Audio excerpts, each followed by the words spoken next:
Things just took a major turn for the Toronto Maple Leafs as we have multiple Leafs updates to go over today as we are now just days away from playoffs. We have updates surrounding both Jake McCabe, OEL, but also some intriguing things that no one is talking about. We're going to break that down and discuss what this means going forward. But before we get into it, if you're a part of the percentage who aren't subscribed to the channel, this is the place to be for daily Leafs content. If you're enjoying it, we are now days away from the playoffs, so hit that subscribe button if you're excited for that. There's a ton to go over today. The Leafs are coming off a massive win, and they are close to clinching the Atlantic Division. They are now 1 point away in any form for the Leafs, and they play, of course, tomorrow. And we have a bunch of updates as it pertains to the biggest question marks going forward for this Toronto Maple Leafs team, which is going to be injuries and health ahead of this playoff run against what is 90+% chance odds of being the Ottawa Senators. Well, let's dive right into the update because there's a ton to go over today. You can see this here. Jake McCabe and OEL are both considered day-to-day, and it doesn't sound like there's anything serious going on. Ideally, both would be healthy and in the lineup, but with some time before the playoffs, the team is making use of it. It also gives other players a chance to step up. For example, Morgan Rielly, who had a great game against Carolina. So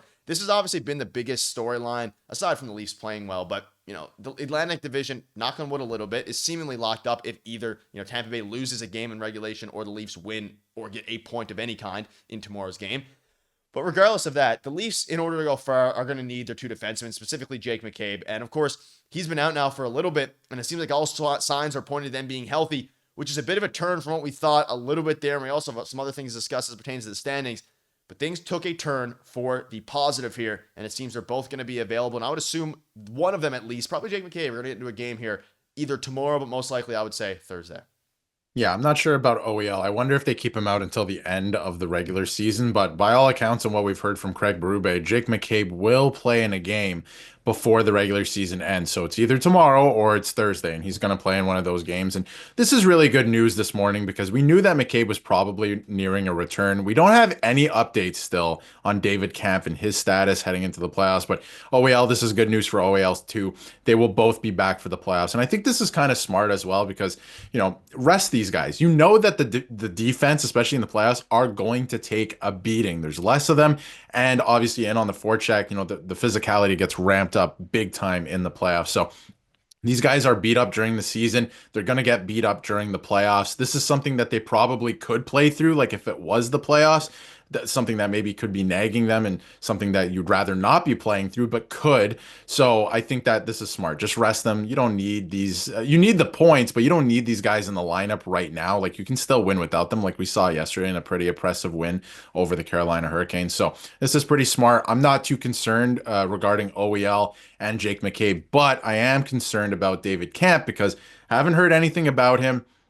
Besides the fact that he has been skating a little bit, but there's no timeline for return, nothing about that. And I think that he really solidifies, especially the middle of the ice for the Leafs and the rest of the lineup heading into the playoffs. So without him, I would imagine maybe Holmberg gets in like he has been the last little while, but what happens with Pacioretty as well? So that has more major implications heading into the playoffs than this, where I do think both of them will either return McCabe before the playoffs, but OEL for the playoffs. Yeah, and maybe we'll see Lawton stay in that fourth line to stretch it out a little bit. We can see this here. This is the full report from Darren Dreger. Even though the team was largely understaffed in that game, there were still some bright spots. There's no real sense that either McCabe or OEL are dealing with anything that would put game one of the playoffs in jeopardy. So the Leafs may deal with a bit of adversity for a game or two. It's not viewed as a major concern, which is huge. And Darren Dreger, whether you like him or not, he's pretty plugged in with this stuff. I can't imagine, unless there's a pretty big setback here, that they're going to be missing either of the games. They're both very, by all accounts at least, they're pretty. They deal with injuries. They'll play through some pain. And NHL players in general, like a lot of hockey players, they don't really miss playoff games unless it is a severe injury. We've seen some crazy players play through some brutal injuries. So hopefully they're going to actually be healthy and ready to go because you're going to need it against whatever team you're playing against. Of course, a fairly physical but inexperienced Ottawa Senator team seems to be the most likely outcome here. And you can see this here, 50 wins in his first season. We covered this in the stream a little bit yesterday. He is the first Leafs coach to hit 50 wins in his first season of coaching. This could, of course, go up. And we were talking about it in the stream briefly yesterday how the next two games don't really matter, but they do still because Tampa Bay, who was trailing at the time when that stream started, ultimately beat the Buffalo Sabres, which means at this point of recording, the Leafs have not clinched their Atlantic Division spot. So they're going to be, I assuming going to run out their lineup tomorrow, hopefully get the 1 or 2 points there, ideally a win, and then rest on Thursday. That seems to be the most likely outcome here, but of course we'll have more info on that. But Darius, 50 wins. But tomorrow's game still matters, and things took a turn in that front because there was a brief moment there where we thought the Buffalo Sabres were going to beat the Tampa Bay Lightning to help them clinch, the Leafs that is, but they still haven't clinched. But at this point, high 90% chance they clinch, high 90% chance they play the Ottawa Senators because it's directly correlated. The Ottawa Senators are locked in to that wild card spot, the first wild card spot. So if the Leafs win the Atlantic, they're locked in against the Ottawa Senators. The only other matchup would be if Tampa Bay somehow comes back, and then it's Leafs versus Florida. Yeah, Tampa Bay, the rest of the season, again, it's high 90s percentage that this will happen, that what the standings look like right now will stay that way because Tampa essentially has to win out in regulation and the Leafs have to lose out the rest of the year. And they've been playing pretty well and they're playing teams that are not the greatest in the Buffalo Sabres and the Detroit Red Wings. So most likely, I think it's the Leafs and Ottawa. I think the standings are going to stay the same, which is a good thing for the Leafs. Again, to go back to Craig Berube, 50 wins on the season. I personally wasn't expecting this. I thought they'd take a step back. Not the case. He's bested, at least in his first season, Pat Quinn and Pat Burns. Great company for Craig Berube in terms of Leafs history. He's bested Pat Quinn, at least in his first season, right? He's bested Pat Quinn, Pat Burns as well. So great company for the Leafs head coach. And he's taken this team to, different heights right now. And the Leafs have won 50 games in the last couple of years. Don't get me wrong, but this team is playing different. Like this feels different.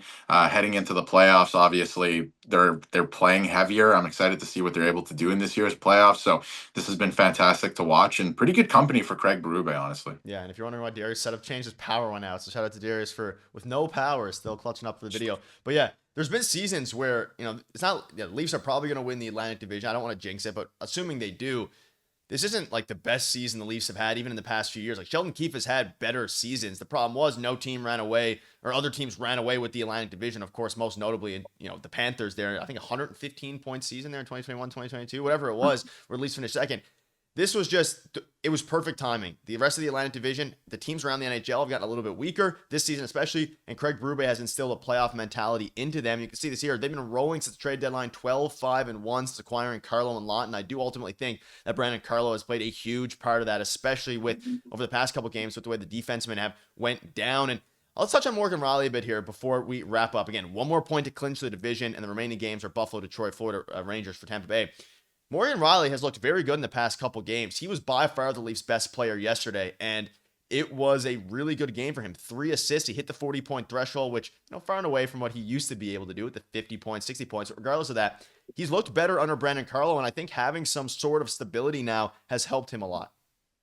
Yeah, absolutely. And I think that's exactly it. And we talked about it a little bit on stream yesterday that, Morgan Rielly's never had a guy to call his partner, right? It's always been who's the worst defenseman on the team can play with Morgan Rielly because Morgan Rielly has been consistently one of the better defensemen on the team, if not the best defenseman on the team the last couple of seasons. This year is an outlier. Of course, he hasn't had the best season, but I think with Brandon Carlo being added there on that pairing together, they've slowly been getting better. It wasn't great coming out of the trade deadline, but they have been getting better. They had a solid game yesterday. They put together some solid games together. Brandon Carlo is looking like an absolute great pickup by Brad Treliving at this year's trade deadline. So pairing him with Morgan Rielly, finally having somebody who plays the right way and is a serviceable defenseman alongside Morgan Rielly, who's also a right shot, because obviously Brody, when a couple of years ago, that was a good pairing as well. But to finally have somebody who's a right shot, to have that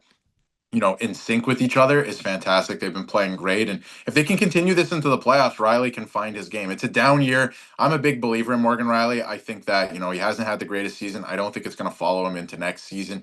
I think if the right deal is available, because we've seen it, right? People calling to trade him. If the right deal is available, obviously you take a look at that. But I don't think he repeats this season. And I think that he can start to pick it up heading into the playoffs now because they have been playing better together and he's been playing better as an individual too. Yeah, at least have a chance to, Morgan Rielly has a chance to kind of put away what was a bad season and really step up. So let's know what your thoughts are quickly before we wrap up, in case you're wondering about all the weird tiebreaker stuff. Again, Toronto's remaining games are Buffalo and Detroit. Tampa Bay is Florida and the Rangers are. So two much more difficult teams for Tampa Bay, specifically regarding that Florida matchup, which is our next game, I believe, tomorrow. And with the win, the Leafs have now won 50 games for the third time in the last 4 seasons. So, does 50 wins really matter in the grand scheme of things? No, but for the third time in the last 4 seasons, it's pretty impressive, especially under Sheldon Keefe, and now, of course, under Craig Berube. So let us know down below what your thoughts are on this.